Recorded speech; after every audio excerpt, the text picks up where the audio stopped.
بسم الله الرحمن الرحيم. الرحمن علم القرآن خلق الإنسان علمه البيان. الشمس والقمر بحسبان والنجم والشجر يسجدان والسماء رفعها ووضع الميزان ألا تطغوا في الميزان وأقيموا الوزن بالقسط ولا تخسروا الميزان والأرض وضعها للأنام فيها فاكهة والنخل ذات الأكمام والحب ذو الأسف والريحان فبأي آلاء ربكما تكذبان خلق الإنسان من صلصال كالفخار وخلق الجان من مارج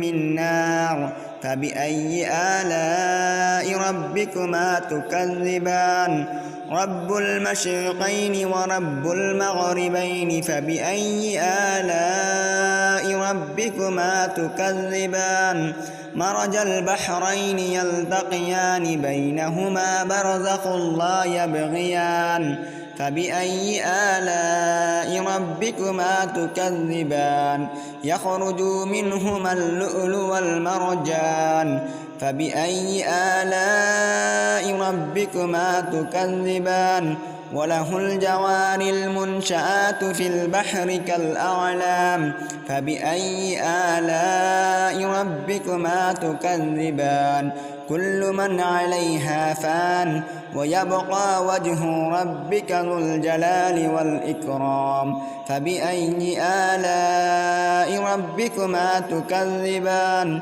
يسأله من في السماوات والأرض كل يوم هو في شأن فبأي آلاء ربكما تكذبان سنفرغ لكم أيها الثقلان فبأي آلاء ربكما تكذبان يا معشر الجن والإنس إن استطعتم أن تنفذوا من أقطار السماوات والأرض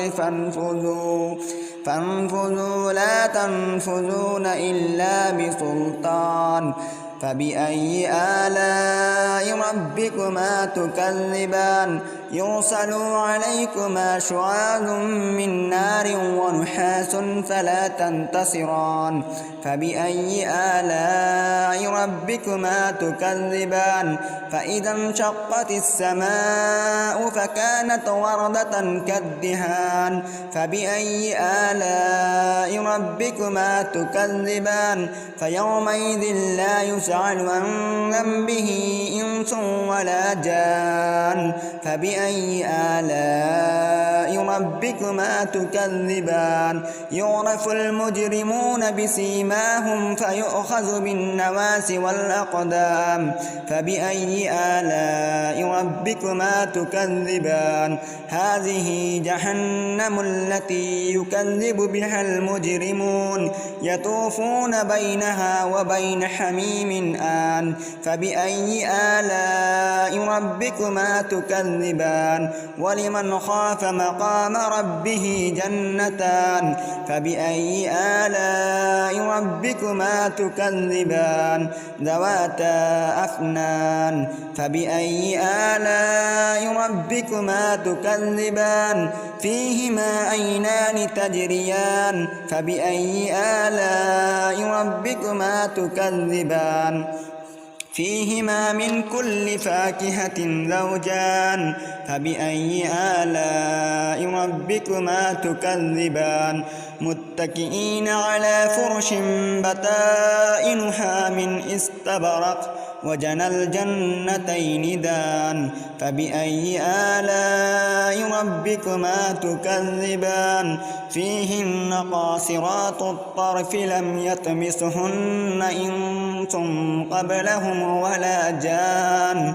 فبأي آلاء ربكما تكذبان كأنهن الياقوت والمرجان فبأي آلاء ربكما تكذبان هل جزاء الإحسان إلا الإحسان فبأي آلاء ربكما تكذبان ومن دونهما جنتان فبأي آلاء ربكما تكذبان مدحامتان فبأي آلاء ربكما تكذبان فيهما عينان نضاختان فبأي آلاء ربكما تكذبان فيهما فاكهة ونخل ورمان فبأي آلاء ربكما تكذبان فيهن خيرات حسان فبأي آلاء ربكما تكذبان حور مقصورات في الخيام فبأي آلاء ربكما تكذبان لم يطمسهن إنس قبلهم ولا جان فبأي آلاء ربكما تكذبان متكئين على رفرف خضر وعبقري حسان فبأي آلاء ربكما تكذبان تبارك اسم ربك ذي الجلال والإكرام